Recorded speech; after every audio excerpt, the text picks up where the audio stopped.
Live from New York, here is I've Got a Secret, starring Steve Allen.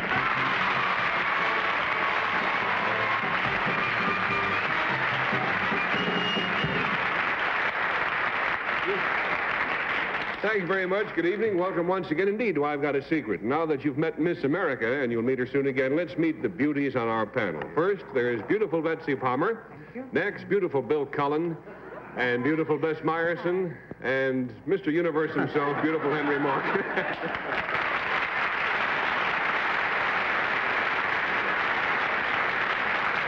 Now may we have our first contestants, please.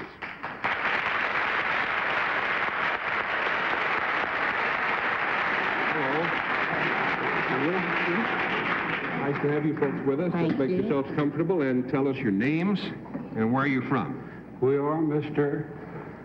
Andy Gongola and Stella Gongola from McMacken, West Virginia. These are the Gongolas from, what was that town again? McMacken. McMacken, West Virginia. A panel last month, Mr. and Mrs. Gongola were honored by the Boosters Club of Union High School in Benwood, which I assume this is down the road, in a night set aside just for the two of them.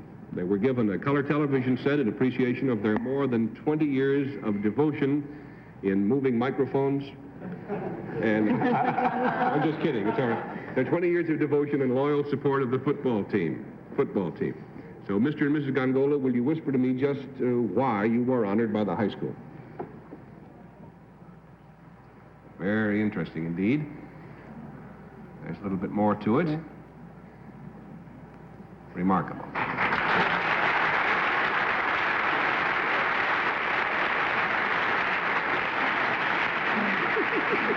The clue to Mr. and Mrs. Gongola's secret panel concerns why they were honored by the football team, and we'll start the game with Betsy Palmer. Mr. and Mrs. Gongola, Yes. did you have any little Gongolas on the football team? Yes. You couldn't have made up a whole team. Not a whole team. Well, they could have, but they didn't. They didn't. Were you honored by the football team, though, because your boys you've had somebody from your family playing on the football team every year for 20 years? Yes. How about that? My What goodness. else?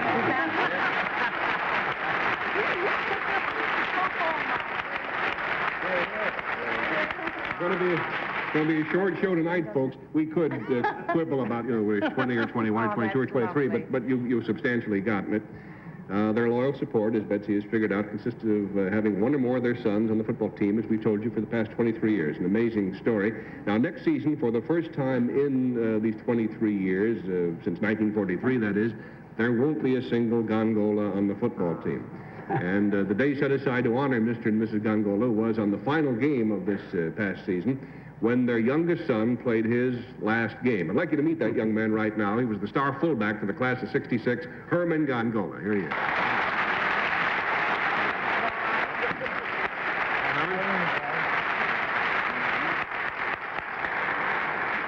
Well, Herman, how'd you make out in that last game? Well, we won the last game 39-0. 39-0. How did he do, Dad? Oh, he done wonderful. He scored the first touchdown and made another one and won the ball game. Well, good for him. Do you think he played a real good game? Oh, I'll say he did. I see. Now, Mrs. Gongola, after 23 years of this really history-making story in the football field, I imagine you should be able to teach at least the ladies out there a thing or two about football. Could you explain the rule to the other girls? The rules of the game? Could you know any of the rules of football? No, I don't. I don't know nothing about the football game. Well, in all those 23 years, how many games have you seen? I only seen one, and that was the last one. Well,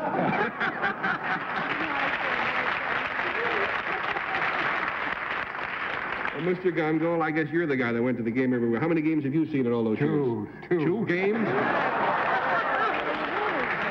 It's nice to take an interest in what your children are doing for 23 years. As long as they play football. We knew they were out there playing. Well, your devotion to the game is moot, I suppose, but your loyal support is very tangible, and we have all the evidence right here backstage.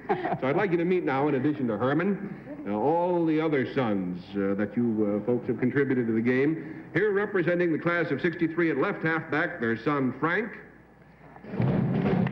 And then the star end of the class of '60, their son Stanley. Followed by twin members of the class of 59, their sons Ed and Fred. Now left halfback for the class of 58, their son Tom. Next, the star end of the class of 54, their son Pete. Happy birthday, Pete, by the way.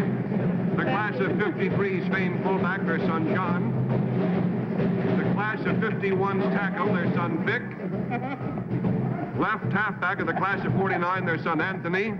And last but not least, two representatives of the class of 47, their sons Joe and Emil, for a grand total of 12 football gondolas.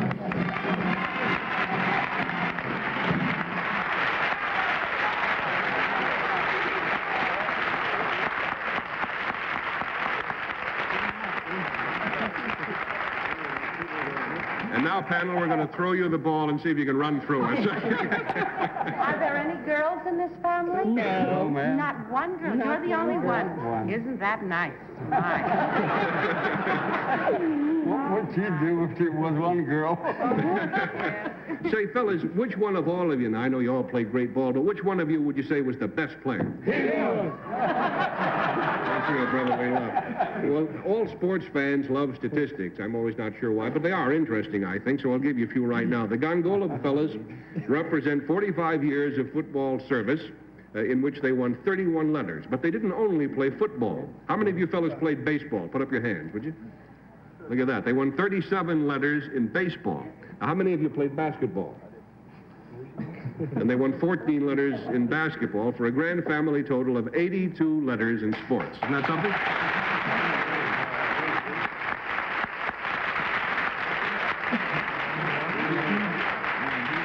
Incidentally, Mrs. Gongola, did you ever play anything yourself? Well, when I went to the grade school, I played volleyball. How about you, Mr. Gongola? I used to be a baseball player. I see. love baseball player. Well, then it's in the blood, I guess, in that way. Sure. I might point out, incidentally... Oh, I'm sorry, Henry, yes. No, I just wondered if Mr. Gongola would have one statistic that I think most people would like to know. How much is your food budget? Lots of bread and lots of bologna. Lots of bread, lots of bologna. Yes, Betsy. I would like to know from Mrs. Gongola, how many pounds of pasta do you cook at one sitting? About Quite a 3 bit for the pots. boys. 3 pounds for all these boys? Yeah. Oh, 3 pots. Yeah, 3 pots to make a good meal every day. That's true, that's At one sitting, and you can't stand up after you eat that stuff. Incidentally, just to give you an idea of the time span involved in this remarkable story here, Emil and Joe, those are the two fellows up there, were on the Union High School football team before Herman and Frank, down here in the front row, were even born. Well, Mr. and Mrs. Gongola, you can be very proud of your little boys. Oh, yeah. And, fellas, there's at least one thing that everybody can say about the Gongola men. You certainly are good sports. Thanks for being with us here tonight.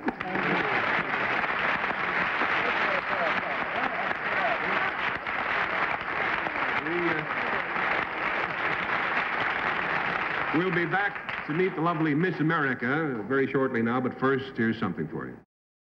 You know, when you talk to people on the street who ask about television and how you produce shows, one thing they very often ask is, what do you do during the commercials, the things we don't get to see, the parts of the show? I'll tell you what I just did. I got a big kiss from Mama Gonzola. Yeah, now then, it's time to meet our special guest for tonight, Miss America of 1966, Debbie Bryant.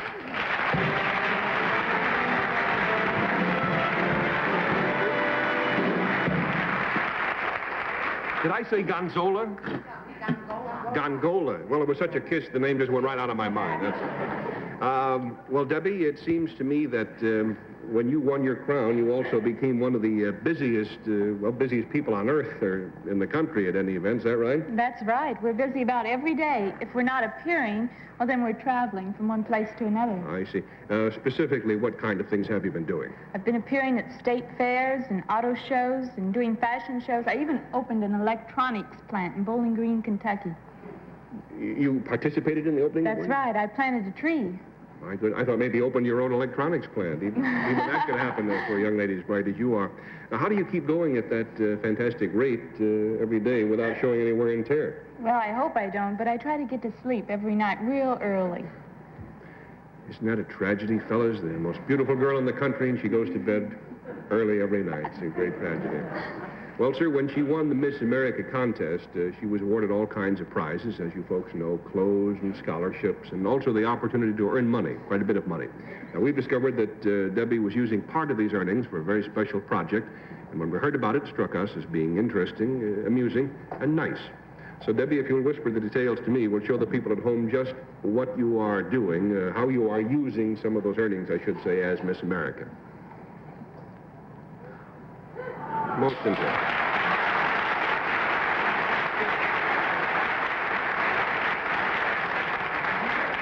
The clue to Debbie's secret concerns something she's doing, and we'll begin the questioning now with Bill Cullen. Debbie, this thing that you're doing with part of your earnings, is it what you would call, are you being helpful Yes, I hope so.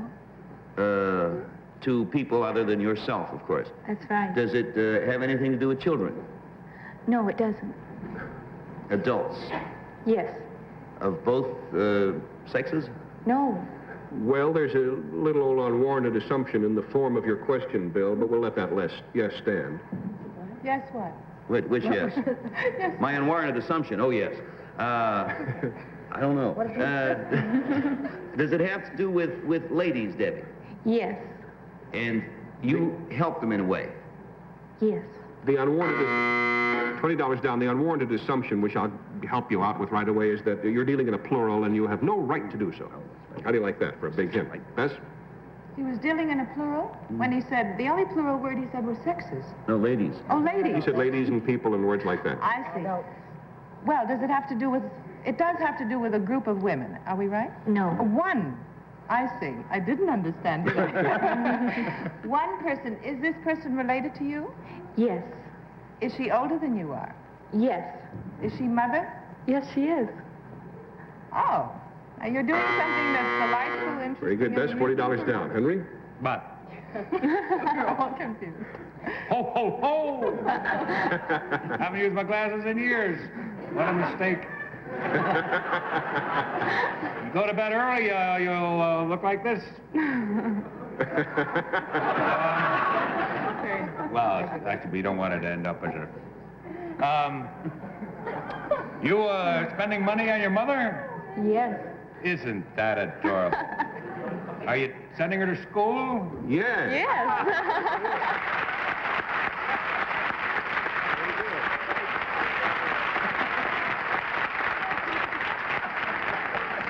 A lot of young people, you know, use their money to pay college expenses, but as the panel has figured out, Debbie's college expenses are not her own. She's putting her mother through college. Isn't that something?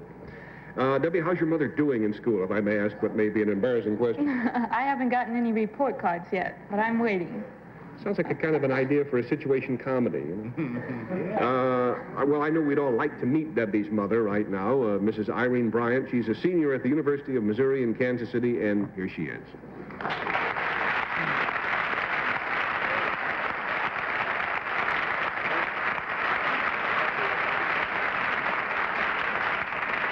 So nice that you were able to join us tonight. Oh, thank you. It's my pleasure indeed. What is it you are studying at college?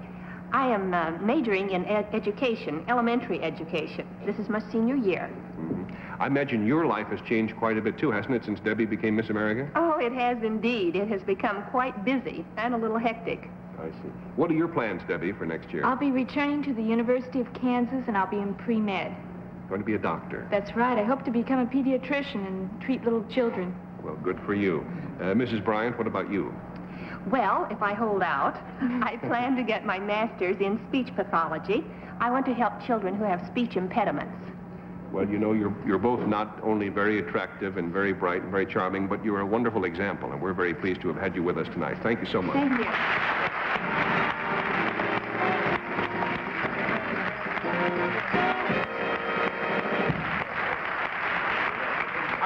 I think it's nice when people who aren't 17 and 18 go to college. You know, you'll never guess who's going to college now. Jane is going to college. Oh, yeah? Really? Yeah. Yeah, she's studying Chinese. Really. No kidding, no joke. She's studying Chinese. It's about time, but she's... We'll be right back, but first here's a message from somebody out there. I don't know, whatever. Now may we have our next contestant, please.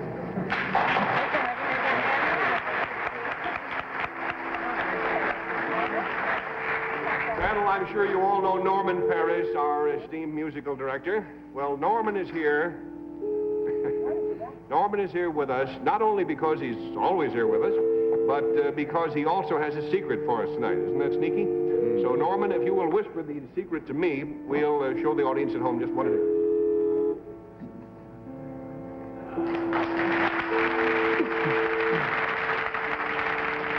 Panel, before we go any further, I suggest that you put your blindfolds on, because I see no reason why you should have to visually submit to what is about to ensue. Don't pay any attention to what I'm talking about, because it's misleading. I'm just talking for a moment while you get those things on. All right, now that everybody has the blindfolds on and fastened, we'll hear a little more of this music. Oh, I'm sorry. Even before we do even that, how do you like that? We're going to learn a little more about the secret.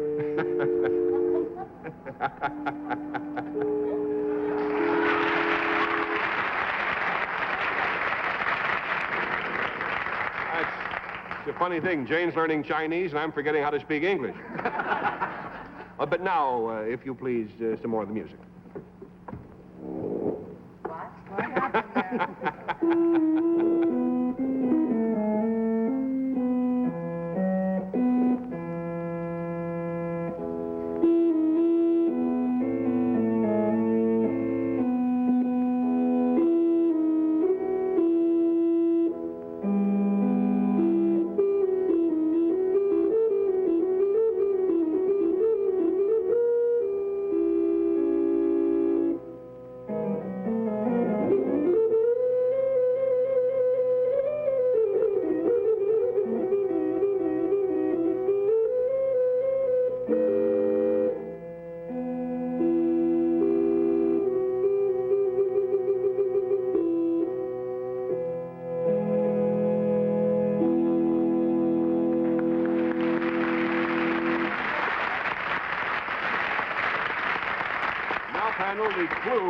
The clue to Norman Paris' secret concerns something that happened, and we'll start the game with Bess.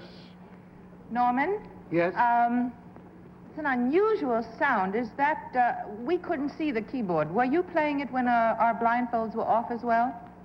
No? You did not have your fingers on the keys, is that correct? I had my fingers on the keys. But you were not playing it.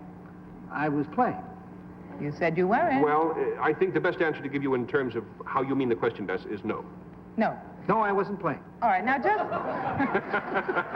Now listen, that looks like some sort of miniature organ. Is it treated the same way? That's an organ. Now, are you playing it the same way that, say, you would play an organ? Yes? Well, I'd say no. Now, there's some... No, I wasn't playing it the same way I play it. Norman, I'm going to get you after the show. $20 down and lots of confusion, and it's Henry's turn. Don't worry, darling. I think I got it. You do? Yes, from what you said. Go. Yes. You used your fingers, right, on the keys. And you were not playing the organ, which means... Well, let me put it this way. Did your fingers leave your hands at any time? You got it. Only when I was playing. I see. Now, were those keys attached to some other device other than the organ that you were seated at? No. Did anybody else come on stage while you were playing? Yes. Ho, ho! And was this person or these persons, were they playing music of some kind? Yes. $40 down. Betsy? Norman, were they playing on the same instrument that you were seated at? No. They brought on their own instruments. Pardon? They brought on their own instruments? There's that old unwarranted assumption. Oh, He they or didn't she, have instruments at all. They came on by themselves. That's the wrong assumption. You found the lost chord. That's what you did. No, it was one person, baby. Only one person, baby? It was one baby person. It's $60 down. Bill? No. The sound after we blindfolded, the sound came from another direction further over this way. Nope, it didn't. Maybe we That's made it. probably my ears then. It's one of those. Did Betsy said one person. Did one person come out? Yes. No more than one. No, just one, Bill. Just one. And then were you no longer in complete control, Norman? You know it, baby. That's right. Norman, you were no longer in complete control, right? That's right. So part of the music was played, or all of it, by someone other than you or Steve. That's right. E. Collins Biggs. E. Collins. What? It's an inside joke. You meant E. Powers. Yes. That's an inside joke? Yeah, Would you like to take it outside for a minute? There's no room for it in here, fella. Well, the money is all gone, and I guess that means you can now take off your little old blindfolds. We have always considered Norman Parrish, panel, to be our indispensable man, but not this evening, because the beautiful organ music you just heard was played by Frank Churchia on this guitar.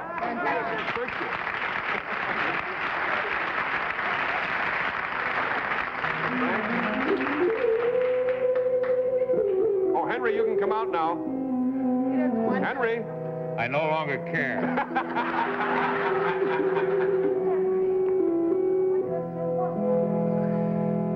Well, listen.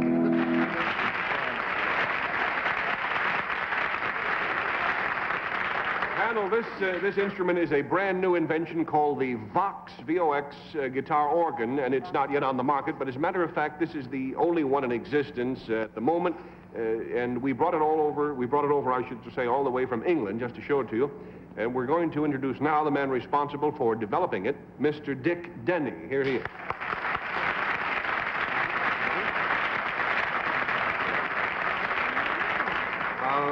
Would you tell us something, please, about this fantastic instrument? The idea is to make a guitar sound like an organ.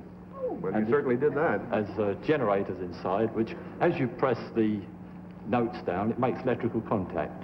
Generators built inside the body. In other words, these are the same devices that make the noise inside Yes. an organ. Practically on the same I see. scale. Theoretically, you could put them in a piece of corn on the cob, and you'd have a piece of corn on the cob that sounded like an organ, right? If you want to argue in that way. Could you show us some of the other things it can do? Yes. There's fantastic controls here. What else can it sound like? Sound like a Piece of corn on the cob. Hawaiian guitar. Hawaiian guitar.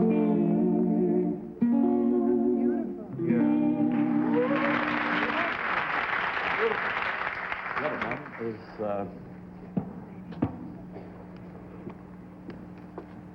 And it also sounds like a guitar. How do you like that?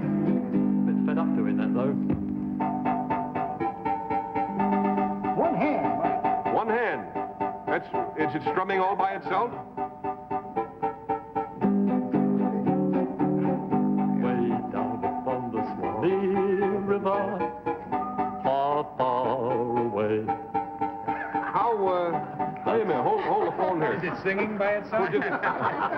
I think Claude Rains did this arrangement here. You're not moving your hand, and yet I hear it going chink, chink, chink. Why is that? Well, it's got its own timing device that beats time to you. I see. Well, you heard it do it before your very eyes. What would you like to do for a finish? Whispering. Whispering, all right. Oh, I see. One hand.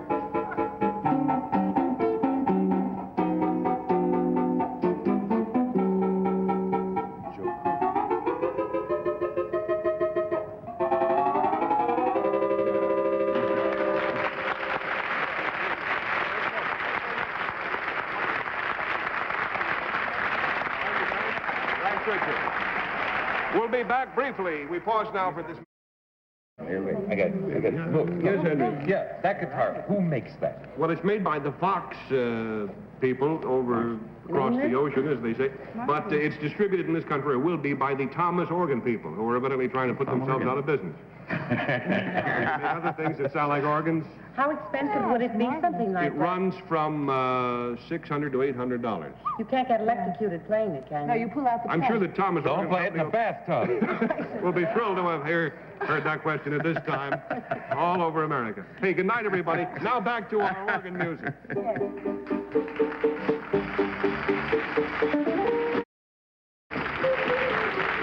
It's Palmer's Quest by William Pearson.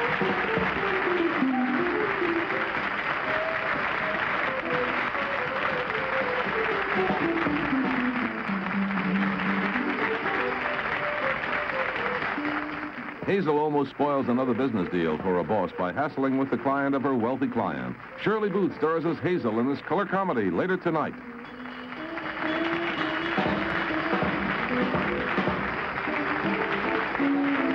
This is John Cannon speaking.